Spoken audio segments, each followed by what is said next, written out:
দশম শ্রেণীর ছাত্রছাত্রীরা, তোমরা তোমাদের ভূগোলের প্রথম অধ্যায়ের এই প্রশ্নগুলো খুব ভালো করে দেখে যাবে। অবশ্যই তোমরা কমন পাবে এবং এগুলো ভালো করেই পড়ে রাখবে। দেখো, নদীর ক্ষয় এর সর্বশেষ সীমা কোথায়? সমুদ্রপৃষ্ঠ। সুন্দরবনের কোন দ্বীপ বিশ্ব উষ্ণায়নের ফলে সম্পূর্ণ নিমজ্জিত হয়েছে? লোহাচড়া। পশ্চিমবঙ্গের কোন অঞ্চলে নদীতে খাঁড়ি দেখা যায়? সুন্দরবন। গঙ্গা ব্রহ্মপুত্রের বদ্বীপের আকৃতি কিরূপ? ত্রিভুজাকার। পৃথিবীর বৃহত্তম নদী অববাহিকা কোনটি? আমাজন নদী অববাহিকা। দুটি কড়ির মাঝে উঁচু খাড়া অংশকে কি বলে? অন্তরীপ। দুটি পার্শ্বরেখা মিশে কি ধরনের গ্রাবরেখা তৈরি হয়? অভিসারী।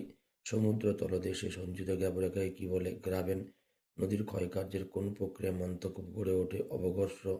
পৃথিবীর বৃহত্তম ফিয়র্ডের নাম কি? স্লিয়া প্রেসফর্স্ট, নরওয়ে।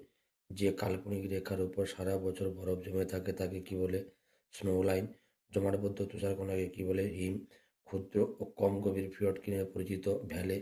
বায়ুর ক্ষয়জাত কোন ভূমিরূপ দেখতে ব্রাজিল নাটের মতো? টেরাস। সাহারার বালুকাময় মরুভূমি কি নামে পরিচিত? এরক। মেক্সিকোর মরুভূমিতে প্লায়া হ্রদকে কি বলে? প্লায়া।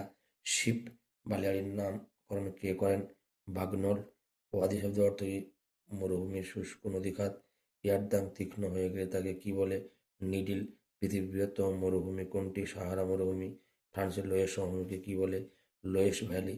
লোয়েস সমভূমিকে উত্তর আমেরিকায় কি বলে? ফলোরি ভ্যালি। এই প্রশ্নগুলো অবশ্যই করে রাখবে এবং যদি ভিডিওটি তোমাদের কাছে গুরুত্বপূর্ণ বলে মনে হয়ে থাকে অবশ্যই সাবস্ক্রাইব করে রাখবে।